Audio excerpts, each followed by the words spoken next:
فاتحہ۔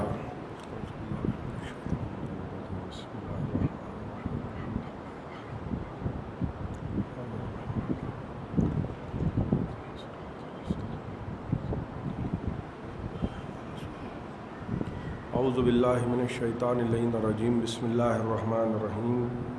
الحمد للہ الذی لا یفرح منع والجمود ولا یبدیہ اعطاء والجود، اذ کل معط منتقص سواء وکل مانع مذموم ما خلا، هو المنان بفوائد النعم وأوائد المزید والقسم، ما اختلف علیہ دہر فیختلف منہ الحال، ولو کان فی مکان فیجوز علیہ الانتقال، جلت عظمتہ والصلاۃ والسلام علی النبی الامی الخاتم لما سبق والفاتح لمن غلق، المعلن الحق بالحق ابی القاسم محمد۔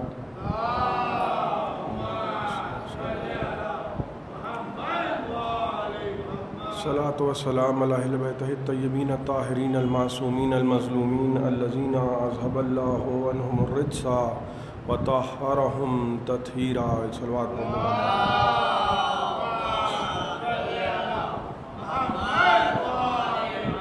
اما بعد فقد قال سبحانہ وتعالی فی محکم کتابہ المجید ومتقن خطابہ الحمید وقولہ الحق، بسم اللہ الرحمن الرحیم۔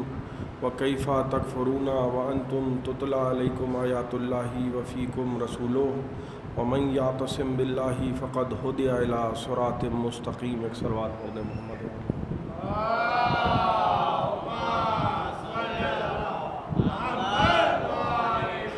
حضرات، یہ آج نئی گفتگو ہے جو ہم قرآن اور رسول کے عنوان سے آپ حضرات کی خدمت میں عرض کر رہے ہیں۔ میں نے قرآن مجید کے الفاظ کی تلاوت کا شرف مسلسل حاصل کیا ہے، اور ارشاد رب العزت کہ تم کافر کیسے ہو سکتے ہو کہ جب تم میں ہمارا قرآن بھی موجود ہے اور ہمارا نبی بھی موجود ہے۔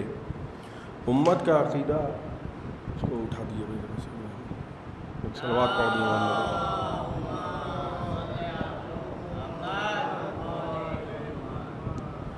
امت کا عقیدہ قرآن کے بارے میں یہ ہے کہ قرآن اللہ کی کتاب ہے، اور جو بھی قرآن کو نہ مانے امت اس کی دشمن ہو جاتی ہے۔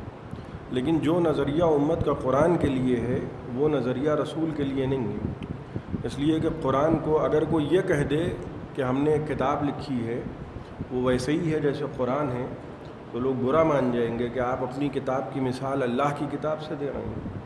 لیکن جو امت اس بات پہ برا مانتی ہے کہ کوئی اپنی کتاب کو خدا کی کتاب جیسا نہ کہے، وہی چیخ چیخ کر کہتی ہے کہ ہم محمد جیسے ہیں، اور رسول کی وہ منزلت اور وہ قدر اور وہ قیمت امت نے مسلسل گھٹائی ہے۔ اور میں نے عرض کیا کہ وہ کوشش اس لیے ہوئی کیونکہ جب فکر ہوئی اس بات کی کہ نبی جائیں گے تو کون آئے گا، تو بعد کی جب فکر ہوئی، مستقبل کی جب فکر ہوئی، فیوچر کی جب فکر ہوئی، تو اب جس کو مسند پہ بٹھانا تھا اس میں عیب نظر آ رہے تھے، تو ظاہر سی بات ہے کہ عیبدار کو اچھا تو بنایا نہیں جا سکتا تھا، اور معاذ اللہ کوشش یہ ہوئی کہ اچھے کو عیبدار بنایا جائے، اور یہ مستقل کوششیں ہوتی رہیں۔ کبھی جھوٹی روایتوں کے ذریعے نبی کے سلسلے میں ایسی ایسی باتیں گڑھی گئیں جو نبی کی شان کے خلاف تھیں، اور ایسی ایسی چیزیں بڑی بڑی کتابوں میں درج کی، وہیں سے کسی نے کچھ روایتیں اٹھائیں اور نبی کی شان میں گستاخی کرنا شروع کیا تو امت برا مان گئی۔ آپ غور کریں کہ انبیاء کو اللہ عیب کے ساتھ نہیں بھیجتا، یہ ممکن ہی نہیں ہے کہ کوئی عیب ہو نبی میں، یہ ممکن ہی نہیں ہے کہ زمانہ کہے کہ آپ میں تو یہ عیب ہے۔ اللہ اپنے نبی کو، اپنی حجت کو، اپنے نمائندے کو رسوا نہیں کروائے گا دنیا میں، اس میں کوئی عیب ممکن ہی نہیں ہے۔ میں نے عرض کیا تھا کہ رسول جناب ابراہیم علیہ السلام نے خانہ کعبہ کی فصیلوں کو بلند کرتے ہوئے دعا مانگی تھی کہ پروردگار میری نسل کو امت مسلمہ بنا دے اور ان میں رسول کو مبعوث کر۔ تو اگر رسول کافروں میں آتے، معاذ اللہ رسول مشرکوں میں آتے، اور پھر اس کے بعد تبلیغ کرتے کہ دیکھو یہ بت بنانا غلط ہیں اور یہ جو تمہارے طریقے ہیں یہ سب غلط ہیں، تو امت پلٹ کے کہہ نہ دیتی کہ آج آپ یہ سب باتیں کر رہے ہیں، کل آپ کے باپ دادا بھی یہی کرتے تھے۔ آپ غور فرما رہے ہیں بھائی، لوگ کہہ نہ دیتے کہ بھئی آپ تو ہم کو یہ بتا رہے ہیں اور آپ کے دادا تو ہمارے دادا کے ساتھ بت بناتے تھے۔ میں مثال دے رہا ہوں، تو نبی عیبدار نبی نہیں ہوگا، بھئی ہم کو قرآن بتا رہا ہے سورہ طٰہٰ میں کہ جناب موسیٰ علیہ السلام، سورہ طٰہٰ کی آیتیں جو میں آپ کی خدمت میں عرض کر رہا ہوں، جناب موسیٰ علیہ السلام نے ایک شخص کو قتل کر دیا. اور کیا کمال کی بات ہے کہ جب جناب موسیٰ علیہ السلام نے قتل کیا تو قرآن کہہ رہا ہے کہ 2 لوگ لڑ رہے تھے، اور ان میں ایک فرعون کا آدمی تھا، فرعون کے قبیلے کا تھا، اور دوسرا شیعہ تھا. یہ قرآنی لفظ ہے، لفظ شیعہ قرآنی لفظ ہے. قرآن کہہ رہا ہے کہ ھذا من شیعتہ و ھذا من عدوہ. ایک تو شیعہ تھا اور اس نے پکارا موسیٰ کو. آپ غور کر رہے ہیں، قرآن ہم کو یہ بتا رہا ہے کہ ہر زمانے میں شیعہ اپنے زمانے کے امام کو پکارتا ہے. تو اس زمانے میں اس نے یہی تو جملہ کہا ہوگا، یا موسیٰ مدد. تو جناب موسیٰ کو پلٹ کے کہنا چاہیے تھا کہ بھئی یہ کیا شرک ہے، یہ کیا بدعت ہے، اللہ تعالیٰ کے ہوتے ہوئے تم ہم سے مدد مانگ رہے ہو. اور خدا کو کہنا چاہیے تھا موسیٰ ہرگز اس کی مدد نہ کرنا، یہ ہم کو ناکافی سمجھ رہا ہے اور تم سے مدد مانگ رہا ہے. جناب موسیٰ نے کیا کیا؟ جناب موسیٰ علیہ السلام پہنچے، وہ قرآن کہہ رہا ہے وہ وَكَّزَهُ موسیٰ، ایک گھونسا مار دیا. بھئی یہی لفظ ہے، ایک پنچ جناب موسیٰ نے مارا، وہ برداشت ہی نہیں کر پایا. اور ہمارے ایک گھونسا مارا، وہ وہیں گرا، وہیں انتقال پرملال ہو گیا. اب قیامت ہو گئی. اس لیے قیامت ہو گئی کہ اب تک کے تو قتل کیے تھے. یہ پہلا قتل تھا جو فرعون کے، کبھی بھئی لاشیں اٹھانے کے عادی نہیں تھے نا. اب تک تو یہ ہوتا تھا کہ تم لاشیں اٹھاؤ، ہم اٹھائیں گے نہیں. اب جیسے ہی یہ گھوسا پڑا وہ مر گیا، اور جناب موسیٰ علیہ السلام کا قتل کا وارنٹ ہو گیا.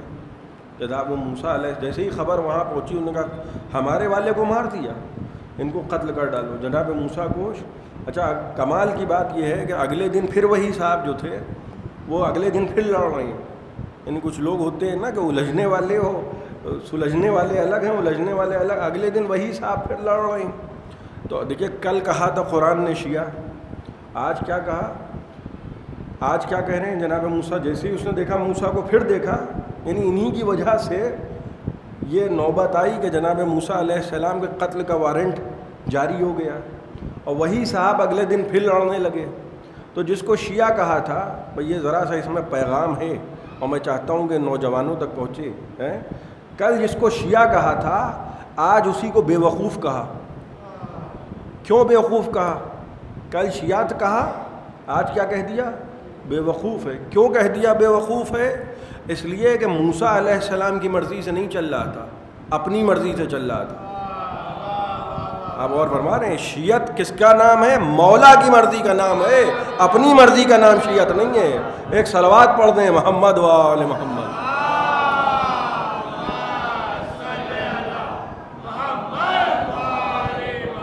آپ اور فرما رہے ہیں یہ نہیں کہ ہم کو یہ اچھا لگتا ہے اور ہم تو یہ سوچتے ہیں اور ہم تو یہ خیال کرتے ہیں اور ہمارا تو یہ ماننا ہے. آپ کے ماننے کی اہمیت نہیں ہے. جو مولا کہیں، جو کہیں، جب کہیں، مولا ہمارے مذہب میں اسے کہتے ہیں جو ہماری نفسوں سے زیادہ ہم پر تصرف رکھتا ہو، ہم سے زیادہ ہم پر تصرف، اس کو مولا کہتے ہیں. آپ غور فرمائیں جناب موسیٰ علیہ السلام کے قتل کا وارنٹ ہوا. 10 سال کا یہ پیریڈ جناب موسیٰ علیہ السلام نے اب چھوڑ کے جانا پڑا شہر. اب تبلیغ کا کام جو کر رہے تھے، دیکھیے فرعون کی طرف بھیجے گئے تھے نا، تو تبلیغ کا کام ہیلڈ اپ ہوا کس کی وجہ سے؟ اس شخص کی وجہ سے. 10 سال جناب موسیٰ علیہ السلام نے کہاں گزارے ہیں؟ جناب شعیب کے پاس. 10 سال کی مدت جناب شعیب کے پاس جب گزاری، جناب شعیب کی بیٹی جو جناب موسیٰ کا عقد بھی ہوا، اور اس کے بعد جب جناب موسیٰ علیہ السلام جانے لگے تو جناب شعیب علیہ السلام ان کو ایک حجرے میں لے گئے، اور تاریخیں بتاتی ہیں کہ حجرے میں کہنے لگے لے جا کے کہ یہ انبیاء کے تبرکات ہیں. دیکھیے ہر زمانے میں تبرکات کو انبیاء سنبھال کے رکھتی ہیں. یہ جو ہم تبرکات سنبھالتے ہیں یہ سیرت انبیاء ہے. کہنے لگے کہ میرے ساتھ چلیے، اور یہ جو عصا رکھیں یہ سب انبیاء کے تبرکات ہیں. یہ جو عصا رکھے ہیں ان میں سے ایک عصا آپ اٹھا لیجئے، جو آپ کو پسند ہو اٹھا لیجئے. اب غور کیجئے گا، جناب موسیٰ علیہ السلام نے غور سے دیکھا اور ایک عصا پہ ان کی نظر ٹھہر گئی، یہ اچھا لگ رہا ہے، اور ہاتھ بڑھایا اٹھانے کے لیے. دوسرا عصا اپنے آپ اڑ کے جناب موسیٰ کے ہاتھ میں آ گیا. کیا ہوا؟ خود پسند کیا تھا کسی اور کو عصا کو، اور ہاتھ میں کون سا آیا؟ کوئی اور، وہ دوسرا آیا، رکھ دیا. پھر جو ہے ادھر ہی ہاتھ بڑھایا، پھر وہی اڑ کے آیا، غور فرما رہے ہیں، پھر رکھ دیا، پھر تیسری مرتبہ جب ہوا تو قدرت کا اشارہ سمجھ گئے کہ نبی جو بنائے گا معجزہ بھی وہی عطا کرے گا۔ بھئی یہ قانون قدرت سمجھ لیجئے، جب اللہ کسی کو منتخب کرتا ہے تو معجزہ وہی عطا کرتا ہے۔ اب موسیٰ کے لیے عصا تھا، علی کے لیے قصیدہ پڑھتے ہوئے جبرائیل آئے۔ ایک صلوات پڑھ دیں محمد و آل محمد۔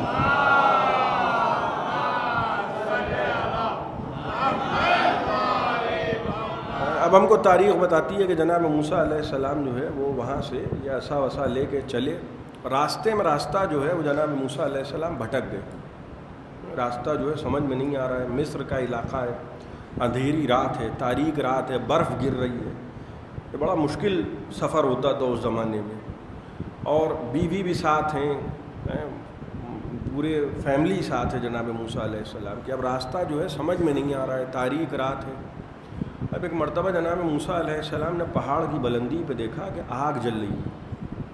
آپ غور فرما رہے ہیں، آگ روشن ہے، جناب موسیٰ علیہ السلام نے، تو قرآن ہم کو سورہ طٰہٰ میں بتا رہا ہے کہ اپنے اہل و عیال سے کہنے لگے کہ میں یہ شاید کوئی قافلہ جا رہا ہے، آتیکم منہا بقبس او اجدوا علی ناری ہدا۔ جناب موسیٰ کہنے لگے کہ اگر یہ کوئی قافلہ ہے تو ان کے ساتھ ہو لیتی، اور اگر یہ کوئی آگ واگ تاپنے والا وہاں بیٹھا ہے تو ہم جاتے ہیں، کچھ انگارے لے آتے ہیں اور تھوڑا سا ہاتھ تاپنے کا انتظام ہو جائے، اور اگر قافلہ ہے تو راستہ مل جائے گا۔ اب قرآن کہہ رہا ہے کہ جناب موسیٰ علیہ السلام جب پہاڑ کی بلندی پہ آئے تو یہ کوہ طور ہے، اور کیا سمجھ کے گئے تھے کہ قافلہ ہے، کیا سمجھ کے گئے تھے کہ کوئی ہاتھ تاپ رہا ہے، یا آگ کا انتظام ہو جائے گا یا راستہ مل جائے گا۔ وہاں جب جناب موسیٰ علیہ السلام پہنچے تو آواز قدرت آئی، موسیٰ فَأَنَا اخْتَرْتُكَ، موسیٰ وَأَنَا اخْتَرْتُكَ فَاسْتَمِعْ لِمَا يُوحَىٰ، موسیٰ ہم نے تم کو چن لیا ہے۔ کیسے چن لیا؟ کیونکہ ہم نے ارادہ کیا تمہیں چن لیا، لوگوں کی رائے کی، شورا کی ضرورت نہیں ہے، ہم نے تم کو چن لیا۔ بھائی انتخاب ایسے ہی ہوتا ہے، اللہ چنتا ہے، لوگوں کی رائے کی ضرورت نہیں ہوتی۔ اور آواز قدرت آئی فَاسْتَمِعْ لِمَا يُوحَىٰ، اے موسیٰ اب جو ہم وحی کر رہے ہیں اس کو سنو، اور موسیٰ نالینیں اتار دو، اس لیے کہ یہ مقدس وادی ہے۔ آپ کر رہے ہیں اللہ خطاب کر رہا ہے، جناب موسیٰ علیہ السلام کی حیرت کا ٹھکانہ نہیں ہے، درخت پر آگ روشن ہے اور آوازیں آ رہی ہیں۔ جناب موسیٰ طور پہ گفتگو کرتے تھے، کہلائے کلیم اللہ، آوازیں آ رہی ہیں، اللہ نبوت عطا کر رہا ہے۔ موسیٰ دیکھو ایسا ہے کہ جس کا ایمان قیامت پہ نہیں ہے وہ تم کو اس راستے سے ہٹا نہ دے۔ مختلف گفتگویں ہوتے ہوتے بھائی بڑی توجہ آپ کی چاہ رہا ہوں، ایک دم سے آواز آئی وما تلکا بیمینک یا موسیٰ، اے موسیٰ یہ جو تمہارے بائیں ہاتھ میں ہے یہ کیا ہے؟ آپ غور فرما رہے ہیں، خدا پوچھ رہا ہے موسیٰ یہ ہاتھ میں تمہارے کیا ہے؟ تو خدا کو نہیں معلوم ہے کیا ہے؟ غور فرما رہے آپ، علم غیب خدا نہیں رکھتا ہے تو کون رکھتا ہے؟ خدا کو معلوم ہے، لیکن جناب موسیٰ علیہ السلام ایک ایسی کیفیت میں ہیں کہ اللہ سے گفتگو ہو رہی ہے، نبوت مل رہی ہے، جناب موسیٰ علیہ السلام سے اطمینان بخش گفتگو کی جا رہی ہے کہ گھبراؤ نہیں، پریشان نہ ہو، اچھا یہ بتاؤ کہ یہ تمہارے ہاتھ میں کیا ہے؟ اب جناب موسیٰ علیہ السلام کہنے لگے پروردگار یہ میرا عصا ہے، میں اس سے تکیہ کرتا ہوں، میں اس سے بکریاں چراتا ہوں، ولی فیہا معارب اخری، اور پروردگار اس سے بہت سے کام کرتا ہوں۔ آواز قدرت آئی القیہا یا موسیٰ، جناب موسیٰ علیہ السلام سے کہا گیا کہ اس کو زمین پہ پھینک دو۔ یہ کیا ہو رہا ہے؟ جناب موسیٰ علیہ السلام سے کہا جا رہا ہے کہ دیکھو ہم کرتے کیا ہیں، اس عصا کو جس کو تم معمولی سا عصا سمجھ رہے ہو اس کو زمین پہ پھینکو۔ جناب موسیٰ نے عصا کو زمین پہ پھینکا، قرآن نے کہا فَإِذَا هِيَ حَيَةٌ تَسْعَىٰ، ایک مرتبہ وہ اژدہا بن گیا۔ کیا ہوا؟ اژدہا بن گیا۔ اب جناب موسیٰ علیہ السلام گھبرا گئے۔ اچھا میں اگر یہ روایت ہوتی، خدا کی قسم میں ممبر سے یہ جملے نہ کہتا، قرآن بتا رہا ہے کأنہا جان ولی مدبرا ولم یعقب، جناب موسیٰ ایسا گھبرائے کہ بھاگنے لگے، پیٹھ دکھا کے بھاگے جناب موسیٰ۔ یہ قرآن کے جملے ہیں، اور فرمانے کأنہا جان ولی، ایک دم سے جناب موسیٰ، بھائی یہ نیچرل ری ایکشن تھا جناب موسیٰ کا۔ کیوں؟ کیونکہ جس عصا کو لے کے گھوم رہے تھے قدرت نے کہا زمین پہ پھینکو، اور جیسے ہی پھینکا اژدہا بن گیا۔ بھائی جناب موسیٰ کے ہاتھ میں ضرور تھا، مگر جناب موسیٰ کو معلوم نہیں تھا کہ یہ بھی ہو سکتا ہے۔ بھائی اگر آپ متوجہ ہیں تو یہ جملہ آپ کی سماعتوں کی نظر کر رہا ہوں، جو ہاتھ کے عصا کو نہ پہچانے اسے موسیٰ کہتے ہیں، جس کی تلوار شجرے دیکھ کے چلے اسے علی کہتے ہیں۔ ایک صلوات پڑھیں محمد و آل محمد۔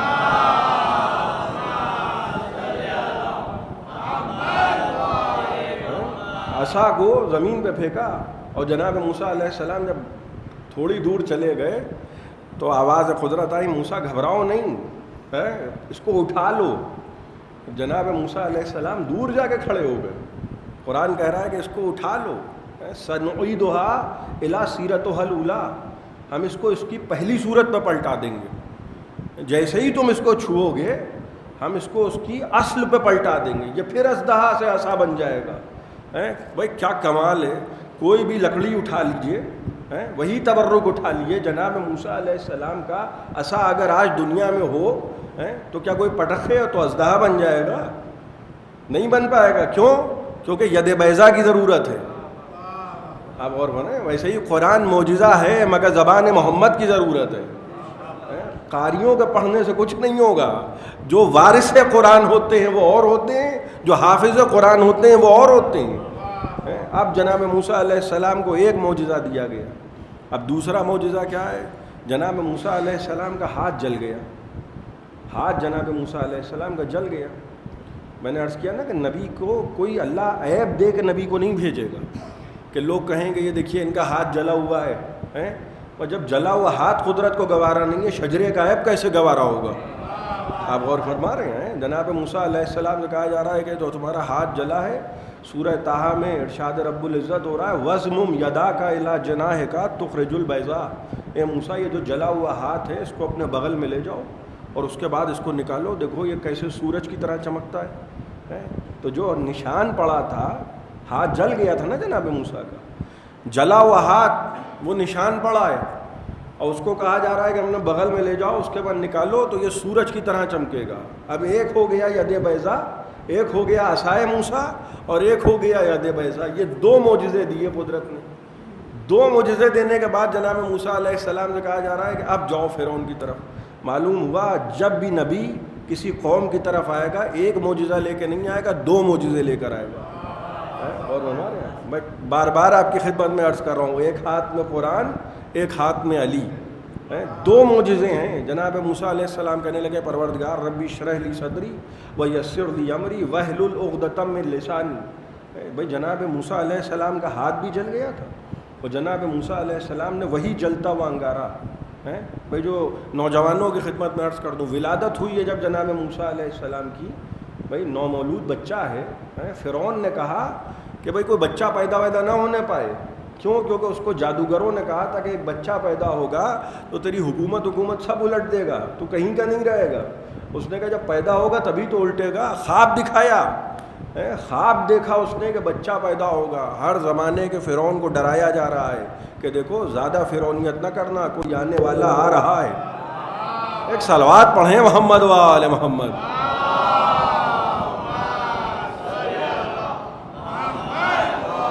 اس نے کہا کوئی پیدا ہی نہیں ہوگا، فرعون چاہے تو حجت خدا نہ آئے، یہ تو ممکن ہی نہیں ہے۔ جناب موسیٰ علیہ السلام پیدا ہوئے، اور دیکھیے مخبر جو ہیں وہ ہر زمانے میں کماتے تھے، یہ ایک پرانا پیشہ ہے مخبری۔ فوراً جا کے انہوں نے کچھ لوگوں نے خبر دے دی کہ بھئی وہاں سے رونے کی، اچھا روئے ہیں جناب موسیٰ، پیدا ہوتے ہی روئے ہیں جناب موسیٰ۔ اما ہم نے تو سنا تھا کہ رونا بدعت ہے۔ آپ غور فرما رہے ہیں؟ آپ کو ماتھر لکھنوی کا ایک شعر سنا رہا ہوں۔ کس کا؟ ماتھر لکھنوی۔ جناب ماتھر لکھنوی کہتے ہیں کہ رونا بھی جو بدعت ہے تو ایسا کر دے بچہ کوئی ہنستا ہوا پیدا کر دے۔ ایک صلوات پڑھیں محمد و آل محمد۔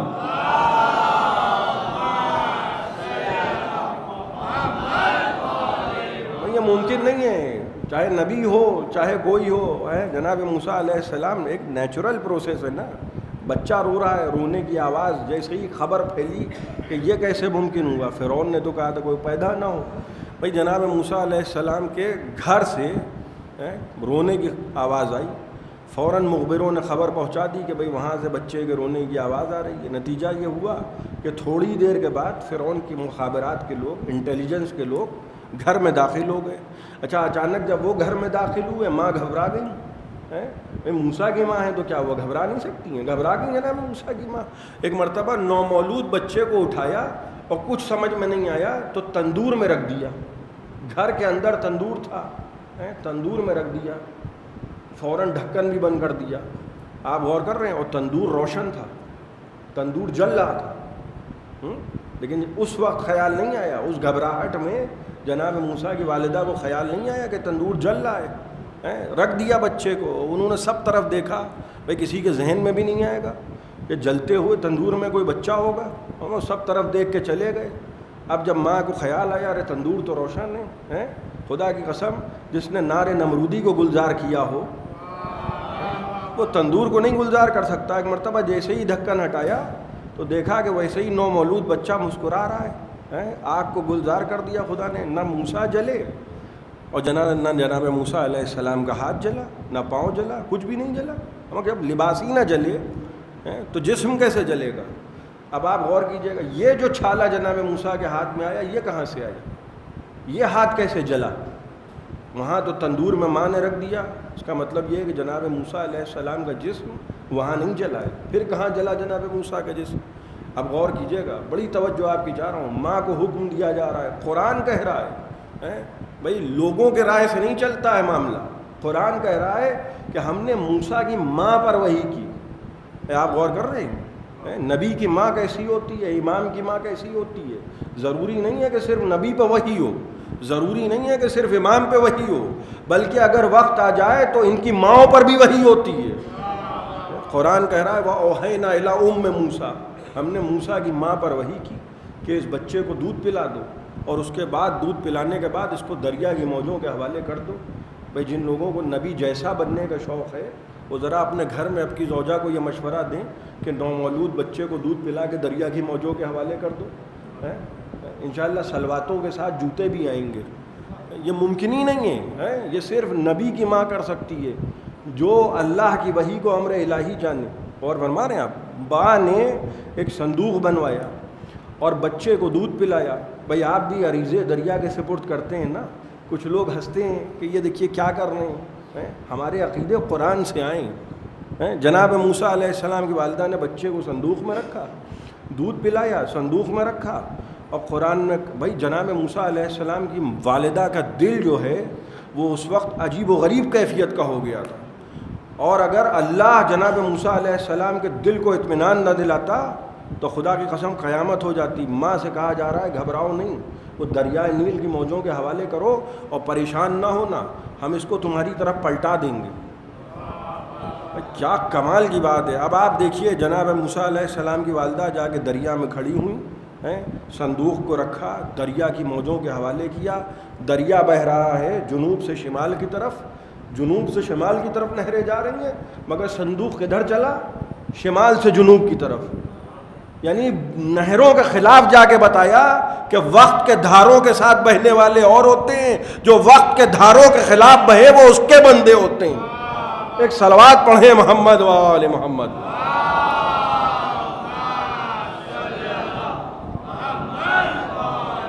اب آپ غور کیجئے جناب موسیٰ علیہ السلام وہ صندوق بہتا ہوا, اور فرما رہے ہیں آپ بھائی جنگ ہوتی ہے تو ایک نو فلائی زون بنا دیا جاتا ہے کہ اس خطے میں جہاز وہاز نہیں اڑ سکتے ہیں ورنہ گرا دیے جائیں گے. وہ کیا کہلاتا ہے وہ علاقہ کہ علاقہ ممنوع ہے. یہاں اگر کوئی چیز داخل ہوئی, کرفیو لگا ہے, اگر آپ گاڑی لے کے آئے تو ہو سکتا ہے کہ گولی چل جائے. اور ہمارے تو ایک علاقہ ایسا ہوتا ہے جہاں انٹری بین ہوتی ہے, وہ فرعون ہی کا علاقہ. کہاں تو فرعون سے چھپایا جا رہا تھا کہ اس کو نہ خبر ہو جائے فرعون کو, اور کہاں صندوق بہتا ہوا کہاں پہنچ گیا؟ اسی کے محل میں. اور فرما رہے ہیں صندوق بہتا ہوا پہنچا, وہ بیٹھا ہوا ہے, رجسٹرڈ کافر ہے فرعون.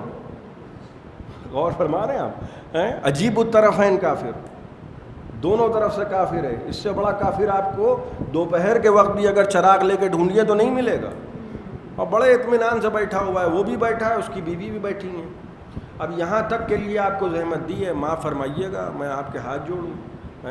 ایک گزارش میں آپ کی خدمت میں کر رہا ہوں, یہ نہ سمجھیے گا کہ لوکیشن جو ہے وہ اچھی ہوتی ہے اور لوکیشن بری ہوتی ہے. رشتہ محترم ہوتا ہے اور رشتہ غیر محترم ہوتا ہے. یہ جو خاتون جو ہے جو فرعون کی زوجہ ہے، آپ غور کر رہے ہیں، فرعون کی زوجہ، میں نے عرض کیا نا رجسٹرڈ کافر ہے فرعون، اور اس کے ساتھ جو یہ خاتون بیٹھی ہے یہ ہے ضرور فرعون کی زوجہ، مگر یہ نہ سمجھیے گا کہ فرعون جیسی ہے. یہی وہ خاتون ہے جس کو نساء العالمین بنایا ہے. یہ وہ خاتون ہیں جو 4 عورتیں، صرف 4 عورتیں جن کو اللہ نے منتخب کیا ہے، ان میں سے یہ ایک ہیں کون؟ رشتہ کیا ہے؟ فرعون کی زوجہ. بیٹھی ہیں اور دیکھا کہ صندوق بہتا ہوا آ رہا ہے، فرعون بھی دیکھ رہا ہے، ان کی زوجہ بھی دیکھ رہی ہیں. فرعون آگے بڑھا، صندوق پیچھے ہٹا. کیوں؟ کیونکہ فرعون ہے. اور یہ موسیٰ علیہ السلام جس صندوق میں ہے، میں اس کی بات کر رہا ہوں. نہ صرف یہ کہ نبی پہچانتا ہے، بلکہ جو چیز نبی سے مس ہو جائے وہ بھی فرعون جیسوں کو پہچانتی ہے. اور فرما رہے ہیں آپ. اب ایک بار آگے بڑھا، 2 بار، جب ناکام ہو گیا اب جناب آسیہ آگے بڑھیں.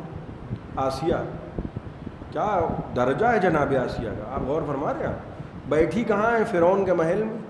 اب ایک بات بڑی بیتکی آپ کی خدمت میں کہوں، ہم مسجد میں بیٹھ کے دعا مانگیں، ہمیں نہیں معلوم ہے کہ دعا قبول ہوئی یا رد. بھائی ہمیں کیا معلوم، ہو سکتا ہے ایک دعا قبول نہ ہو. اور فرما رہے ہیں انہوں نے فرعون کا محل سے دعا مانگی اور ان کی دعا پوری ہو گئی. آپ غور کر رہے ہیں، فرعون کی زوجہ. میں اس سے زیادہ میں آپ کی خدمت میں کیا عرض کروں. اب جناب موسیٰ علیہ السلام کا جو صندوق تھا، جیسے ہی یہ خاتون آگے بڑھی آسیہ، ایک مرتبہ صندوق قریب آ گیا. دیکھیے قدرت نے کیا کیا ہے. ماں سے کہا دریا کی موجوں کے حوالے کر دو، یہی کہا نا، اور وہاں گود کا انتظام پہلے ہو گیا. پالنے والی گود کا انتظام پہلے ہو چکا. بھائی معلوم ہوا کہ نبی بعد میں آتا ہے، گود کو پہلے منتخب کیا جاتا ہے. ایک صلوات پڑھے محمد و آل محمد.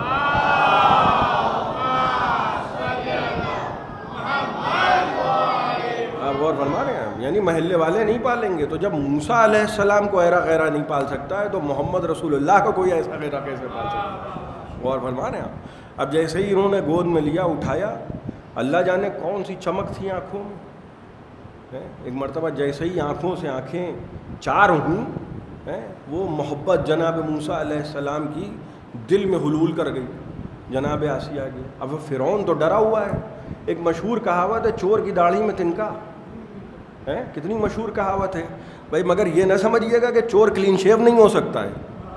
آپ غور کر رہے ہیں، وہ جو چور تھا فرعون، وہ تو کافر تھا، رجسٹرڈ کافر تھا. اب وہ کہہ رہے، اب اس نے جیسے ہی بچہ دیکھا اس کے دل میں خیال آیا کہ کہیں وہ نہ ہو. ارے میں نے تو کہا تھا کوئی بچہ نہ پیدا ہو. فرعون نے چاہا وہیں پہ قصہ ختم کر دو. بھائی آپ کی توجہ چاہ رہا ہوں، جناب آسیہ جو ہیں اتنا بڑا درجہ کیسے مل گیا؟ نساء العالمین بنا دیا. کہنے لگی پروردگار میرے لیے جنت پہ گھر بنا دیا، نساء العالمین بنا دیا. 4 عورتیں. کون 4 عورتیں؟ جناب سیدہ، جناب خدیجہ، جناب مریم اور آسیہ.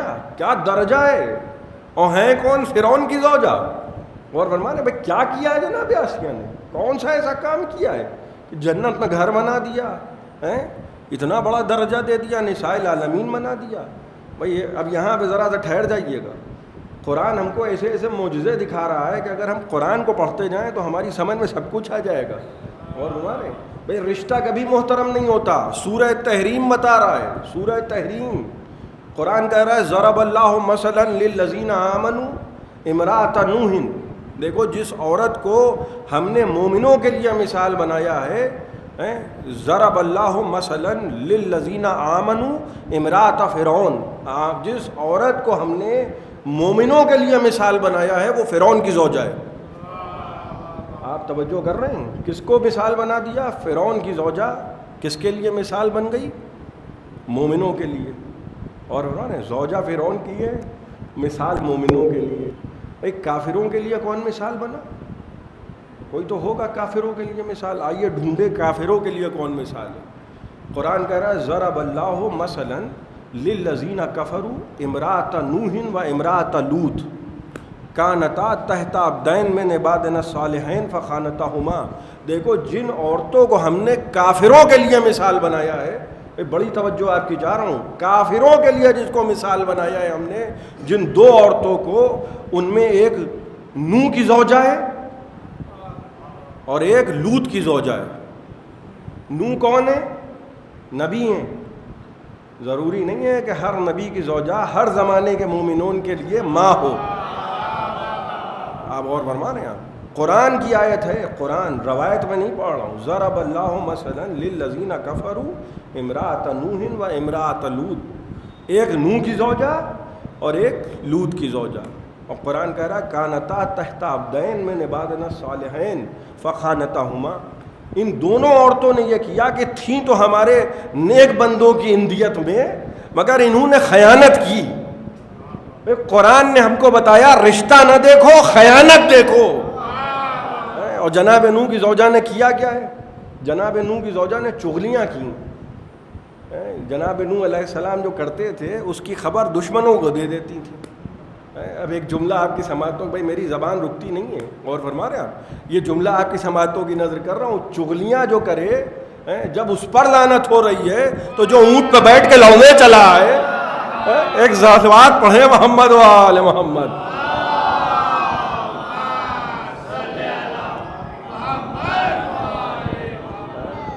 مومنوں کے لیے مثال کس کو بنا دیا؟ جناب آسیہ کو۔ اور قرآن کہہ رہا ہے کہ دیکھو یہ فرعون کی زوجہ ہیں، وہ انبیاء کی ہیں۔ اب دیکھیے اگر یہیں پہ آیت ختم ہو جاتی تو ہو سکتا ہے امت ہم سے یہ کہتی کہ بھائی سب کا جھگڑا ہوتا ہے بیویوں سے، اور کس کے گھر میں جھگڑا نہیں ہوتا ہے؟ یہ سمجھاتے ہم کو، وہ نبی سے بھی جھگڑا ہو رہا تھا، کوئی رشتہ ہی ایسا ہے۔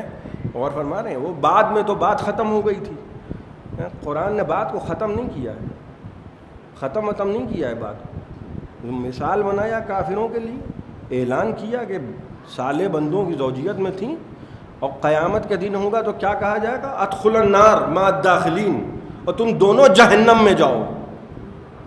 آپ غور فرما رہے ہیں، نبی کے ساتھ جو رشتہ ہے وہ کام وام نہیں آ رہا ہے، جہنم میں جاؤ، مگر اکیلے نہ جانا، اکیلے جہنم میں نہ، یہ قرآن ہے، اکیلے جہنم میں نہ جانا، مع الداخلین، اور بھی جو جہنمی ہیں، ایک دو چار اور ان کے ساتھ جاؤ، با جماعت جہنم میں جاؤ۔ یعنی جہنم سے کوئی بچا نہیں سکتا ہے۔ بھئی جنت بھی یہیں طے ہو رہی ہے اور جہنم بھی یہیں طے ہو رہا ہے۔ جنت کیسے طے ہو رہی ہے؟ جنت ایسے طے ہو رہی ہے کہ دیکھا جناب آسیہ نے گود میں بچہ ہے، دیکھیے جنت مل رہی ہے۔ غور فرما رہے ہیں آپ؟ فرعون نے کہا کہ بھئی یہ کہیں ایسا نہ ہو کہ وہ بچہ ہو، قتل کر دیتی ہیں، بھئی اتنا رسک ہم نہیں لے سکتے۔ یہ میں اپنے الفاظ میں آپ کی خدمت میں عرض کر رہا ہوں، جناب آسیہ کا یہ جملہ ان کے ایمان کی سند ہے۔ بھئی آپ غور کیجئے گا، زبان سے لا الہ الا اللہ، زبان سے محمد الرسول اللہ کہنے کی کوئی اہمیت نہیں ہے۔ زبانی کلمے اور ہوتے ہیں، دل کا ایمان اور ہوتا ہے۔ زبانی جملوں کی کوئی حیثیت نہیں ہوتی۔ منافق کہتے ہی اسے ہیں کہ جس کی زبان پہ صبح شام لا الہ الا اللہ ہو اور دل میں صنم قریش بیٹھے ہوں۔ آپ غور فرما رہے ہیں؟ مومن کسے کہتے ہیں؟ جو زبان سے نہیں بول رہا ہے، مگر کام اس کا ایسا ہے کہ قرآن اسے براہ راست سند دے رہا ہے۔ کلمہ کی ضرورت نہیں ہے، نمازوں کی ضرورت نہیں ہے، عبادتوں کی ضرورت نہیں ہے، تم مومن ہو۔ کیوں؟ کیونکہ تمہارا کام ایسا ہے۔ کیا کام کیا جناب آسیہ نے؟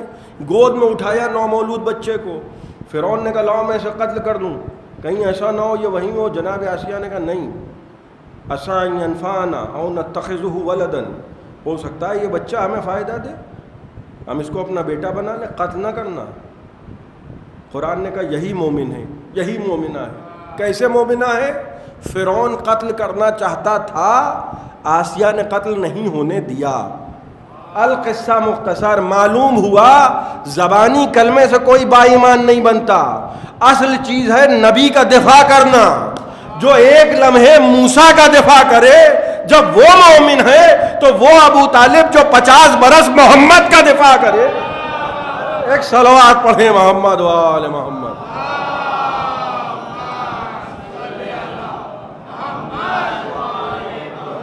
اب اور 50 برس دفاع کرے۔ آپ کو کلمہ ڈھونڈنا ہے، آپ ڈھونڈتے رہیے، ہمیں کوئی مسئلہ ہی نہیں ہے۔ آپ کلمہ، ہم تو جانتے ہیں کہ قرآن کس کو مومن کہہ رہا ہے، اور قرآن جب ڈائریکٹ سند دے رہا ہے ایمان کی، مگر فرعون کے میں عرض کر رہا نا چور کی داڑھی میں تنکا، وہ ڈرا بیٹھا ہوا ہے کہ بھائی ان کو کہنے دو، ایسا نہ ہو۔ اور دیکھیے قرآن نے ایک بات کہی، بڑی اہم بات ہے۔ قرآن کہہ رہا ہے جب یہ بات کر رہی تھی نا جناب آسیہ فرعون سے، جب یہ کہہ رہی تھیں کہ عسیٰ ان ینفعنا او نتخذہ ولدا، کہ ہو سکتا ہے یہ بچہ ہمیں فائدہ، تو قرآن نے کہا وہم لا یشعرون، ان کو شعور نہیں تھا کہ گود میں کون ہے۔ آپ غور فرما رہے ہیں، یعنی بے شعوری میں پالا تو یہ درجہ ہے۔ جس ابو طالب نے محمد کو شعور رکھ کے پالا ہو، آپ غور فرما رہے ہیں، آپ شعور رکھ کے پال رہے ہیں، جانتے ہیں کہ یہ کون ہے، بے شعوری میں نہیں پالا ہے کہ اچانک اعلان ہو گیا۔ میں عرض کر رہا تھا نا کہ آئے دروازے پہ چچا وہ امر آ گیا، کہنے لگے بیٹا تبلیغ کرو، ہم دیکھتے ہیں کہ تمہاری مخالفت کون کرتا ہے۔ جب فرعون نے یہ دل میں جو چور تھا نا اس کے، جو اس کو ڈرا رہا تھا، اس نے کہا بھائی امتحان لوں گا، میں ایسے میں چھوڑ ووڑ نہیں سکتا ہوں، میں امتحان لوں گا۔ اب آپ غور کیجئے کہ ہم نے کہا کہ امام حسن علیہ السلام نے صلح کی، کیوں؟ کیونکہ اللہ کی مرضی تھی۔ امام حسین نے جنگ کی کیونکہ اللہ کی مرضی تھی۔ اب وہ جو میں نے عرض کیا تھا نا کہ 19 مقامات پہ مولا علی کی غلطی نکالنے والا جو طبقہ ہے، وہ ملائیت کہ جو بنی امیہ کے دسترخوان کا حق ادا کرتی ہے، اس نے کیا کیا ہے بھئی؟ علامہ عرفان حیدر عابدی ایک بڑا مشہور جملہ کہا کرتے تھے، کہتے تھے کہ جب ایمان لانا شروع ہوئی نا، بھیڑ جب مسلمان ہونا شروع ہوئی تو 3rd کلاس کافر 1st کلاس مسلمان ہو گئے۔ اس کا نتیجہ کیا ہوا کہ پتہ چلا کھیپ کی کھیپ، اور ہو تو گئے مسلمان، لیکن وہ جو بنی امیہ سے محبت ہے اور جو آل محمد سے عداوت ہے وہ کہاں جائے گی؟ وہ عداوت کس طرح ہے کہ کبھی امام مولا علی کی مخالفت ہو رہی ہے، کہ کبھی امام حسن کی مخالفت ہو رہی ہے، کبھی امام حسین کی مخالفت۔ کہنے لگے بڑے بھائی کا مزاج الگ تھا، بڑے بھائی جو تھے ان میں بردباری تھی، حلم تھا، حسین جو تھے ان میں ان کے مزاج میں جلال تھا۔ بھائی اسی انداز سے جملے لکھے ہیں، جو میں نے عرض کیا نا، جو نبی کی کا احترام نہ کرے وہ مولا علی کا احترام کیا کرے، اور امام حسن کا احترام کیا کرے۔ امام کہنے لگے حسین بہت جلالی مزاج کے تھے، غصہ بہت تھا، بڑے بھائی کے پاس اتنا بڑا لشکر تھا، انہوں نے صلح کر لی، اور چھوٹے بھائی جو ہیں یعنی مزاجوں میں اختلاف پیدا کر رہے ہیں، کوشش یہ کر رہے ہیں کہ یہ ظاہر کریں کہ بڑے بھائی الگ تھے، چھوٹے بھائی الگ ہیں۔ آپ غور کر رہے ہیں، اور اس طریقے سے دسترخوان بنی امیہ کا کچھ حق ادا ہو جائے۔ آپ غور فرما رہے ہیں؟ بھائی ہم کو قرآن بتا رہا ہے، جو وہاں سے آتے ہیں وہ اس کی مرضی کے تابع ہوتی ہیں۔ ہم کو قرآن بتا رہا ہے کیسے ہوتے ہیں مرضی کے تابع۔ جب ماں نے تندور میں رکھا تھا تو جناب موسیٰ نہیں جلے، آپ غور کر رہے ہیں، لیکن یہاں فرعون جب کہنے لگا کہ میں امتحان لوں گا، میں ایسے ان کو چھوڑ ووڑ نہیں سکتا ہوں اس بچے کو۔ امتحان کیسے لیا اس نے؟ کہنے لگا کہ ایک انگارہ لاؤ اور ایک جوہر لاؤ، اگر یہ اللہ کی طرف سے آیا ہے تو یہ انگارہ نہیں اٹھائے گا، جوہر اٹھائے گا۔ اور فرما رہے آپ، یعنی فرعون ہے مگر یہ مانتا ہے کہ جو اللہ کی طرف سے آئے وہ خطا نہیں کرتا۔ اور ایک تشت میں انگارہ لایا گیا، ایک تشت میں جوہر لایا گیا۔ بڑی توجہ آپ کی چاہ رہا ہوں۔ اب جناب موسیٰ کا ہاتھ بڑھا، نومولود بچہ ہے، دودھ پیتا ہوا بچہ، کہنے لگا کہ ابھی امتحان ابھی معلوم ہو جائے گا کہ ادھر سے آیا ہے یا کوئی ادھر کا ہے۔ ہاتھ بڑھا جناب موسیٰ علیہ السلام کا گوہر کی طرف، وہاں سے جبرائیل چلے اور ہاتھ اٹھا کے جناب موسیٰ کا رکھ دیا انگارے پر۔ انگارے پہ جیسے ہی ہاتھ رکھا تو یہ وہی بچہ ہے جو ابھی ماں نے تندور میں رکھا تھا، تو نہیں جلے، نہ خود جلے نہ لباس جلا، لیکن جیسے ہی جناب موسیٰ علیہ السلام کا ہاتھ جبرائیل نے انگارے پر رکھا، ہاتھ بھی جلا، اور بچے نے، نومولود بچے نے اٹھا کے انگارہ منہ میں رکھ لی، زبان بھی جل گئی۔ اب آپ مجھے ایمان سے بتائیے کہ اس میں سے کون سا واقعہ جھوٹا ہے؟ بھئی یہ تو ممکن نہیں ہے۔ بھئی وہ اس طبقے سے میں خطاب کر رہا ہوں جو یہ کہتا ہے کہ امام حسن کا مزاج اور امام حسین کا مزاج اور۔ آپ ذہن میں رکھیے گا یہ بات، حسن کا مزاج اور ہے، حسین کا مزاج اور ہے۔ دیکھیے قدرت نے اس واقعے کے ذریعے ہم کو بتایا کہ نہ وہ واقعہ جھوٹا ہے نہ یہ واقعہ جھوٹا ہے۔ وہاں تو امام حسن الگ ہیں، امام حسین الگ ہیں، یہاں تو موسیٰ اکیلے ہیں۔ ماں نے رکھا انگاروں کے بیچ میں تو گلزار ہو گئے انگارے. اور فرما رہے آپ یہاں جیسے ہی فرعون نے کہا کہ ان کا امتحان ہو جائے تو ہاتھ بھی جلا, وہی جلا ہوا ہاتھ وہ جو ہاتھ جلا تھا اسی کو تو ید بیضا بنایا ہے. وہی جو زبان میں انگارہ رکھنے سے لکنت آ گئی تھی, کہنے لگے پروردگار نبوت تو عطا کر رہا ہے, وَاحْلُلْ عُقْدَةً مِّن لِسَانِي يَفْقَهُوا قَوْلِي, پروردگار یہ جو زبان میں میرے لکنت ہے اس کو بھی ختم کر دے تاکہ لوگ میری بات کو سمجھ سکیں. آپ غور کر رہے ہیں, یعنی واقعہ وہاں مل گیا جا کے جہاں جناب موسیٰ علیہ السلام کو نبوت عطا ہو رہی تھی. بھائی کیا کمال کی بات ہے, آپ غور کر رہے ہیں. دونوں واقعے سچے ہیں. قدرت نے بتایا دیکھو سمجھو, اور یہی سمجھانا چاہتے ہیں. مقصد ہے موسیٰ کی زندگی بچانا. وہاں آگ کو بجھا کے زندگی بچائی, یہاں آگ سے جلوا کے زندگی بچائی. دونوں واقعے سچے ہیں. ویسے ہی وہاں حسن کی صلح سے اسلام بچا, کربلا میں حسین کی جنگ سے اسلام بچا. ایک صلوات پڑھ دیں محمد و آل محمد.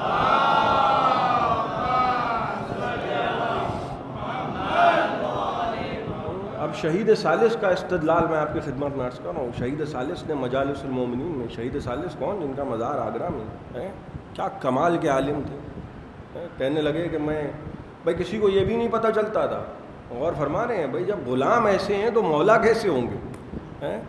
جب بلایا گیا ہے, اکبر نے بلایا, ان کو قاضی قضات کے عہدے پر فائز کیا, تو لاہور میں درس دیتے تھے شہید ثالث, اور لاہور میں ان کے درس خارج میں اس زمانے میں 1000 طالب علم تھے. اتنی شہرت تھی کہ لاہور سے یہاں تک کہ خبر آئی کہ ایک عالم دین ہیں جن کا نام ہے نور اللہ شوستری, اور ان کے علم کا ڈنکا بجا ہے 1000 طالب علم. کمال 1000 طالب علموں کا ہونا. وہ پتہ چلا درس خارج دے رہے ہیں, اور علم کا ڈنکا بجا تو اکبر نے ان کو بلایا, کہا آپ قاضی قضات کا عہدہ سنبھالیے. تو کہنے لگے کہ بھائی کسی ایک فقہ سے فیصلہ نہیں ہوگا. یہ کمال علم تھا شہید ثالث کا. کہنے لگے کہ میں کسی ایک فقہ سے بن کے کام نہیں کروں گا. یہ مجھ سے نہ کہا جائے کہ حنبلی سے فقہ سے فیصلہ کرو, یا یہ کہا جائے کہ شافعی فقہ سے فیصلہ کرو. اور کمال یہ تھا کہ فیصلہ کرتے تھے فقہ جعفری سے, اور جس مذہب کا ہوتا تھا اس کو اسی کے مذہب سے دلیل دیتے تھے. یہ کمال ہے شہید ثالث کا. کون ہے شہید ثالث؟ اپنی کتاب مجالس المومنین میں کیا استدلال کیا. کہنے لگے کہ جناب موسیٰ علیہ السلام جب طور کی بلندی پہ پہنچے ہیں تو طور کی بلندی پہ جناب موسیٰ علیہ السلام رات میں پہنچے ہیں. یہ شہید ثالث کے جملے میں آپ کو بتا رہا ہوں. گئے کہنے لگے رات کی تاریکی میں پہنچے ہیں. رات کی تاریکی میں پہنچنے کے باوجود کوئی یہ نہیں کہہ سکتا کہ ہم ان کو نبی نہیں مانیں گے.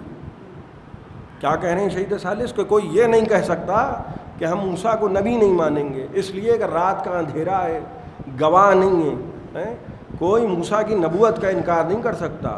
اس کے بعد فرماتے ہیں کیا کمال ہے امت کا کہ جس کو رات کی تاریکی میں بغیر گواہ کے نبی بنایا جائے.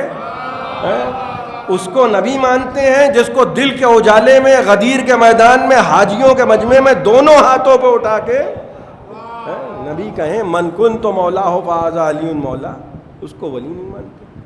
یہ امت ہی یہ کمال کر سکتی ہے. سب کچھ ماننے کو تیار ہیں, سب کچھ ماننے کو تیار ہیں. بھائی نبی آئے سب سے آخر میں. لوگوں نے کہا, صحابہ نے کہا اللہ کے رسول آئے آپ سب سے آخر میں, سب سے افضل کیسے ہو گئے؟ کہنے لگے کہ میں اس لیے سب سے افضل ہوں کہ جب اللہ نے اپنی ربوبیت کا اقرار لیا تو سب سے پہلے توحید کا اقرار میں نے کیا.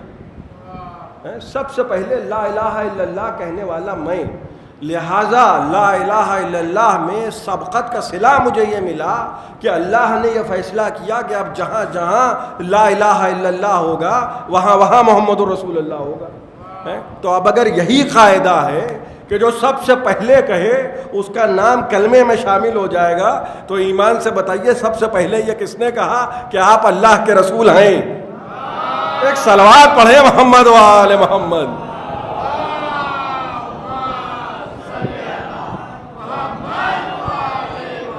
سب سے پہلے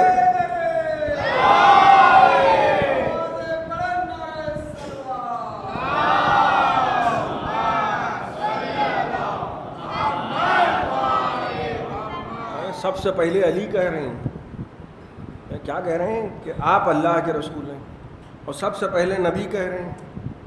تو اب اگر یہی قاعدہ کلیہ ہے کہ نبی کے کلمہ نبی کا پڑھیے تو آپ ان میں ہیں, اور کلمہ علی کا پڑھیے تو آپ ان میں ہیں.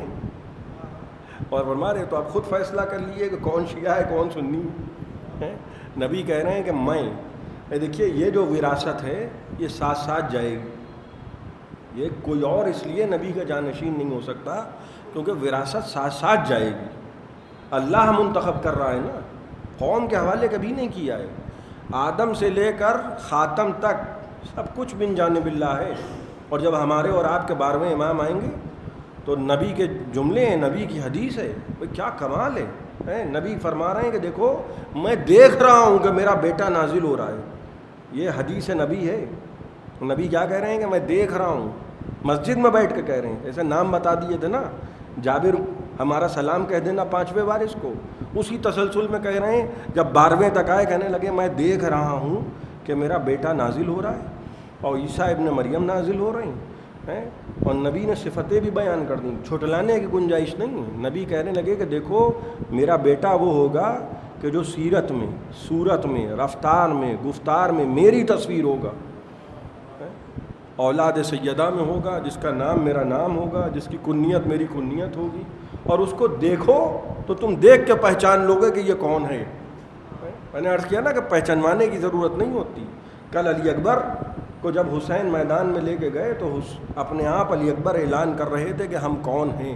جب عباس کو میدان میں لے کر آئے تو عباس بتا رہے تھے ہم کون ہیں, اور ہاتھوں میں وہی علم تھا جو صفین کے میدان میں مولا علی کے ہاتھوں میں تھا. اور فرمانے یہ ایک ہی خاندان, یہی خاندان. بھئی جب بھی وقت پڑا نہج البلاغہ میں امیر المومنین فرما رہے ہیں, یہ امیر المومنین کے جملے ہیں نہج البلاغہ میں جو میں آپ کی خدمت میں عرض کر رہا ہوں.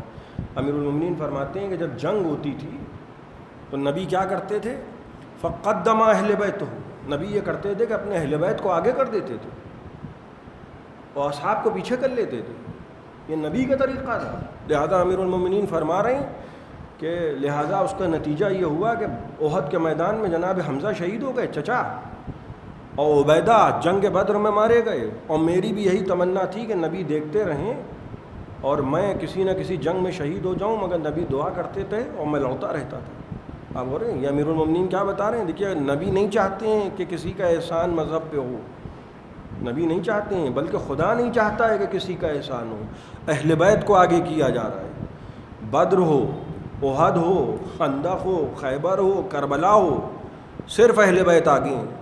جب یزید نے کہا کہ نہ کوئی وحی نازل ہوئی نہ کوئی سلسلہ آیا تو بنی ہاشم نے ملک حاصل کرنے کے لیے کھیل رچائے تو حسین چلے.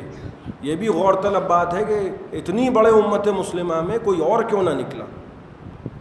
دیکھیے جس کی چیز ہوتی ہے درد اسے ہوتا ہے, اور جس کی چیز نہیں ہوتی ہے وہ برباد ہو چیز, لٹے کچھ ہو, اس کو کوئی درد نہیں ہے. حسین جب قافلہ جانے لگا مدینے سے, اللہ اکبر, حسین بڑے ترتیب سے قافلے کو لے کے جا رہے ہیں.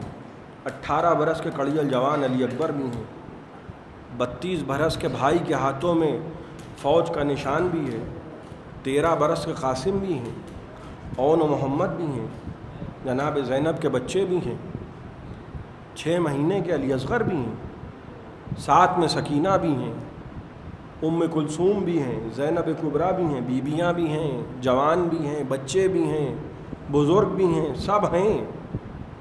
اور حسین جانتے ہیں کہ کربلا میں کیا ہوگا.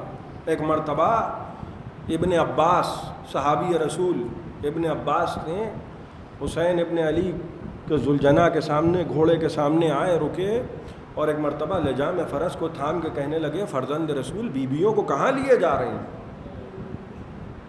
کہنے لگے یہ حسین ابن علی فرما رہے ہیں, کہنے لگے ان اللہ شاء یراہن سرایا, خدا یہ چاہتا ہے کہ یہ بیویاں دیار بدیار پھرائی جائیں.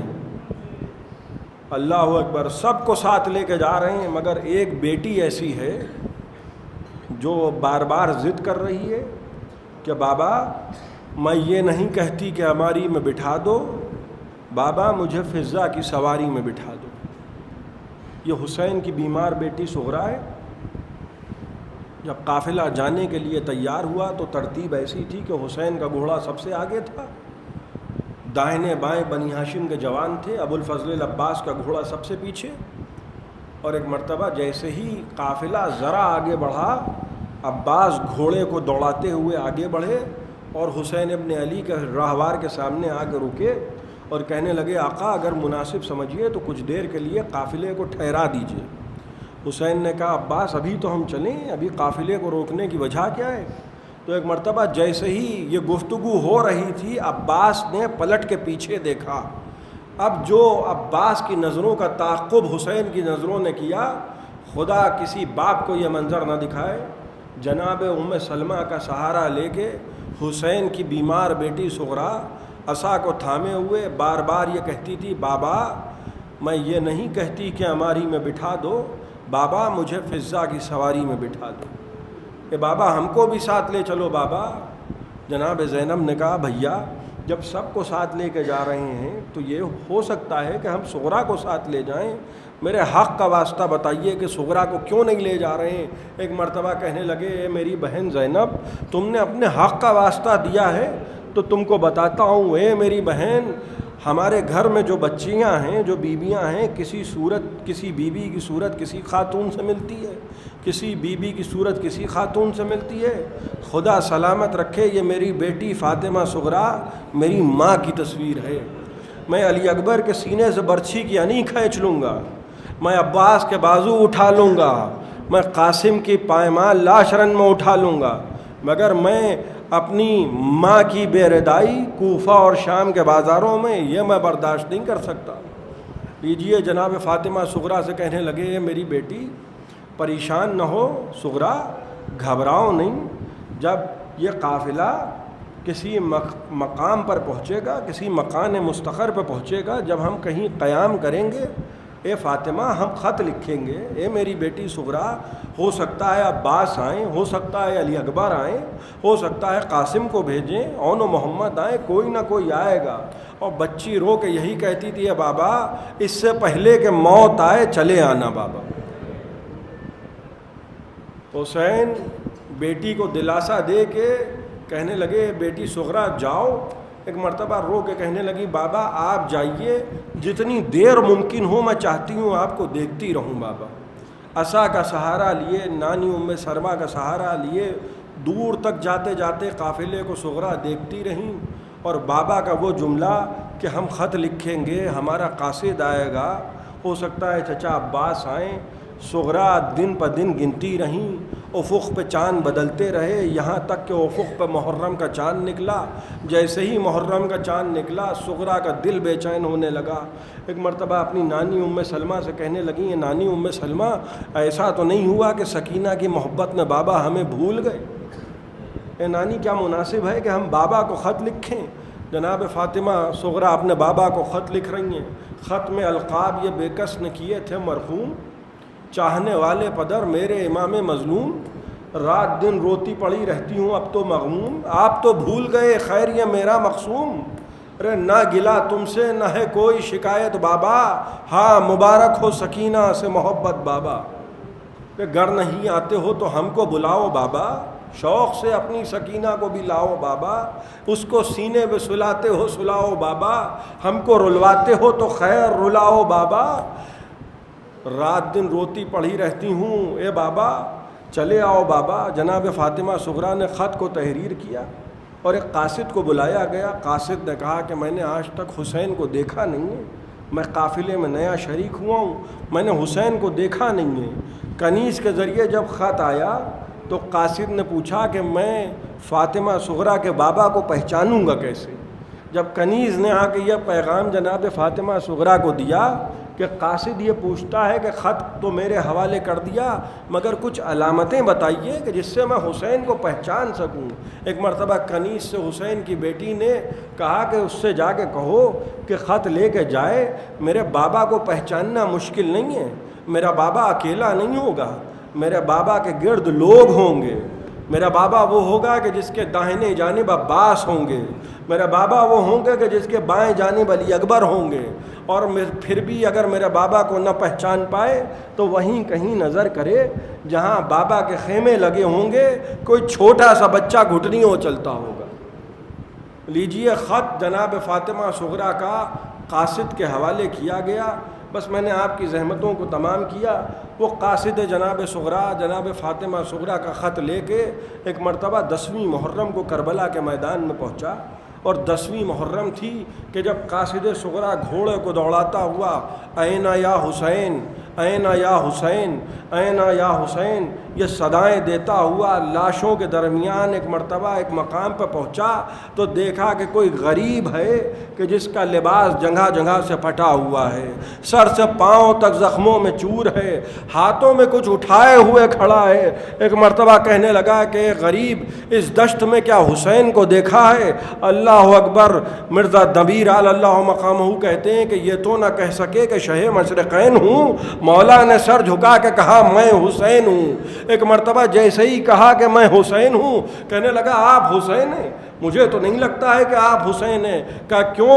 کہا میں حسین کی بیٹی کا خط لایا ہوں، میں نے پوچھوایا تھا کہ میں حسین کو پہچانوں گا کیسے؟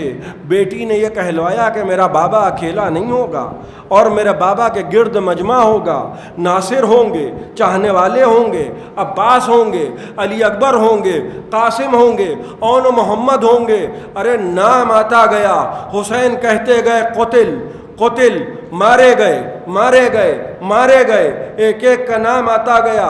وہ جو آخری علامت بیٹی نے کہلوائی تھی کہ اگر کوئی نہ نظر آئے تو وہاں جہاں بابا کے خیمے لگے ہوں ذرا نظر اٹھا کے دیکھنا، ہو سکتا ہے کوئی بچہ گھٹنیوں چلتا ہو۔ ایک مرتبہ قاصد صغرا نے گھوڑوں کی رکابوں پر کھڑے ہو کے جیسے ہی خیام کی طرف دیکھا حسین کو جلال آ گیا۔ کہنے لگے میری زندگی میں خیموں کی طرف کیا دیکھتا ہے؟ کہنے لگا کہ اے فرزند رسول، گستاخی منظور نہیں تھی، مگر بیٹی نے کہلوایا تھا کہ اگر کوئی نہ نظر آئے تو دیکھنا کوئی چھوٹا سا بچہ گھٹنیوں چلتا ہوگا۔ بس جیسے ہی یہ سنا ایک مرتبہ آبا کا دامن ہٹایا، کہنے لگے اے میری فاطمہ، اے میری بیٹی کے قاصد، وہ 6 مہینے کا بچہ میرے ہاتھوں پر ہے، 3 بال کا تیر پیوست ہو چکا۔ کہنے لگے لاؤ فاطمہ صغرا کا خط لاؤ۔ ایک مرتبہ فاطمہ صغرا کا خط حسین نے ہاتھوں میں لیا۔ مقاتل کے جملے ہیں کہ باپ جب بیٹی کا خط پڑھ رہا تھا تو ہاتھ لرز رہے تھے۔ فاطمہ صغرا نے لکھا بابا آپ پر سلام، اے بابا چچا عباس پر سلام، اے بابا پھوپھی اماں پر سلام، اے بابا بہت دن ہو گئے جب بھی ہم بھیا علی اکبر کو سلام کرتے تھے علی اکبر ہم کو سینے سے لگا لیتے تھے، اے بابا ہم نہ صحیح ہمارا یہ خط ہمارے بھائی کے سینے سے لگائیے گا، اور بابا ہماری نیابت میں علی اصغر کی آنکھوں کی پتلیاں چوم لیجیے گا۔ ایک مرتبہ حسین نے علی اصغر کی آنکھوں کی پتلیاں چومی۔ کہنے لگے گواہ رہیو کہ فاقے سے جھومتا ہے حسین اور ان کے بھائی کی آنکھوں کو چومتا ہے حسین۔ ایک مرتبہ یہ کہہ کے علی اکبر کے جنازے پر آئے اور کہنے لگے اے علی اکبر بہن کا خط آیا ہے علی اکبر، میں جواب نہیں دے سکتا میرے لال۔ یہ کہہ کے ایک مرتبہ فاطمہ صغرا کا خط علی اصغر کے زخم جگر پہ رکھ دیا، خون خط میں جذب ہو گیا۔ کہنے لگے جاؤ صغرا کے قاصد، یہ علی اکبر کا جواب ہے، صغرا سے کہنا اب ہمارا انتظار نہ کریں۔ سيعلم الذين ظلموا أيّ منقلب ينقلبون إنا لله